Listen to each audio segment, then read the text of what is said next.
اب پہلے تو دو عوامی سوال کرنا چاہ رہی ہوں میں مسنگ پرسنز کے بارے میں جو دادرسی حکومت کر رہی ہے آپ سمجھتے ہیں کہ is that enough؟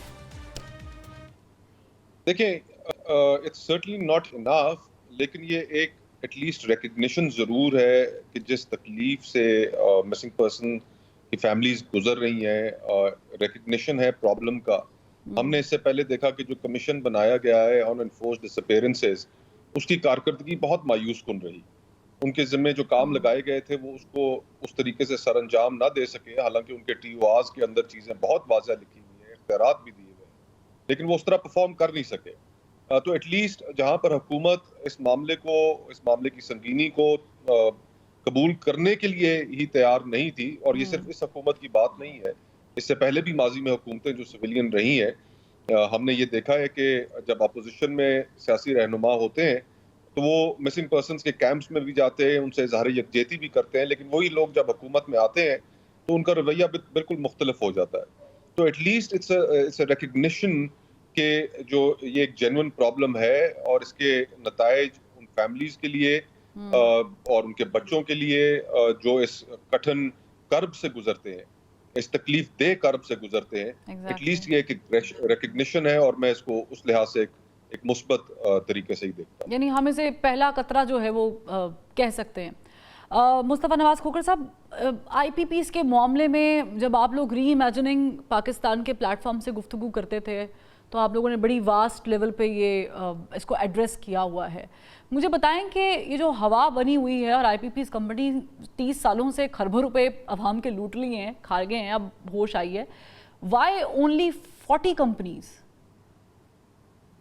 دیکھیں، ایک تو اس ایشو میں ہمیں انرجی کرائسس کو ان ٹوٹیلٹی دیکھنے کی ضرورت ہے. اس میں آئی پی پیز کا ایک بہت بڑا شیئر ہے کیپیسٹی چارجز کی صورت میں، لیکن it's not the complete problem. اگر اس پرابلم کو آپ نے سالو کرنا ہے تو اس کے پھر بہت سی اور بھی چیزیں جن کو آپ کو دیکھنا پڑے گا.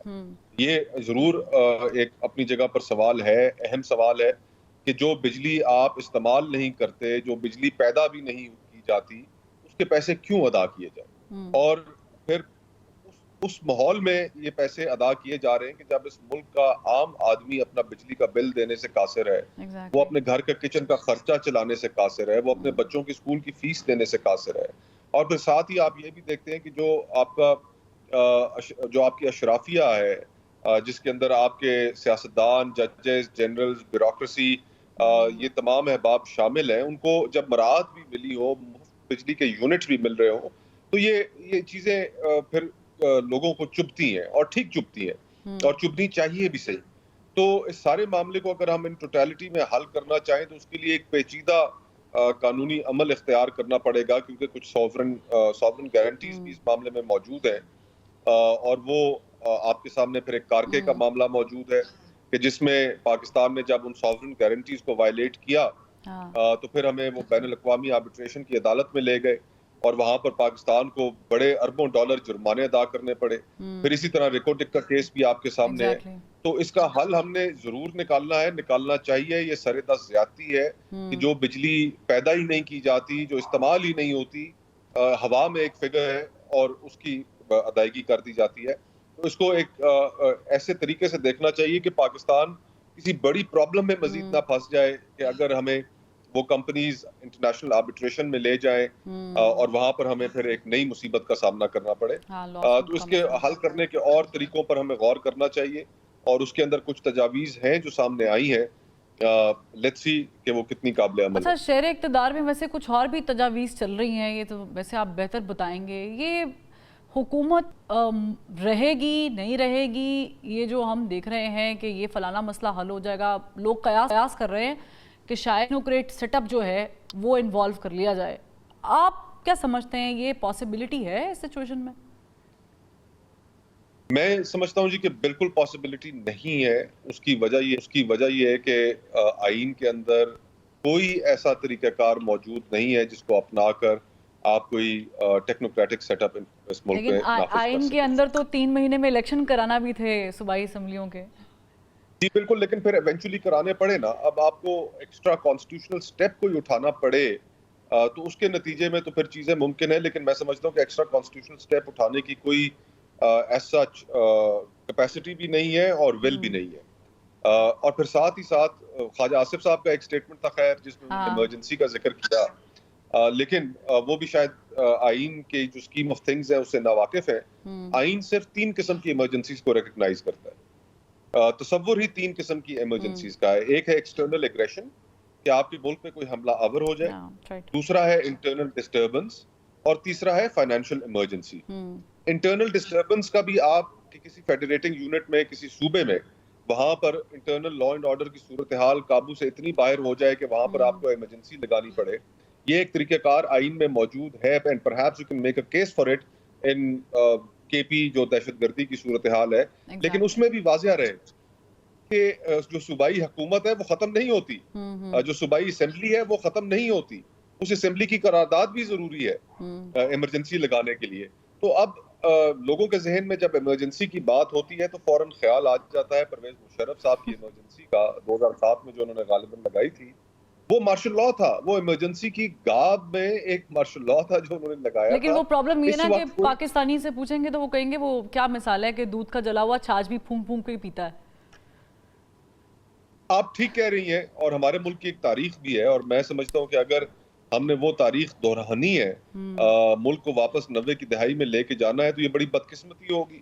ہمیں صرف اور صرف ایک ایکسپیریمنٹ ہم نے اس ملک کے اندر کرنا ہے، باقی ہم ہر طرح کا تجربہ کر چکے ہیں. تو یہ جو پولیٹیکل ایکسپیریمنٹ ہو رہے ہیں اس وقت مصطفیٰ نواز کھوکھر صاحب، یہ بات چیت کی دعوت اور بیانیہ بنانا، اور I am talking about Imran Khan صاحب اور ان کی سٹیٹمنٹ، اور پھر جو گورنمنٹ ایک سٹیٹمنٹ دیتی ہے کہ ہم بات کرنے کے لیے تیار ہیں، بڑی عجیب سی کیوٹک سی سچویشن ہے. اس ہیزٹ سے کیسے نکلا جا سکتا ہے؟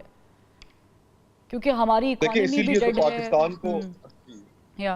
اسی لیے پاکستان کو تضادستان کہا جاتا ہے کہ ہر جماعت، ہر شخص، ہر ہمارے ہاں ملک کے اندر کوئی بھی آپ اٹھا لیں وہ سب تضاد کا شکار ہے.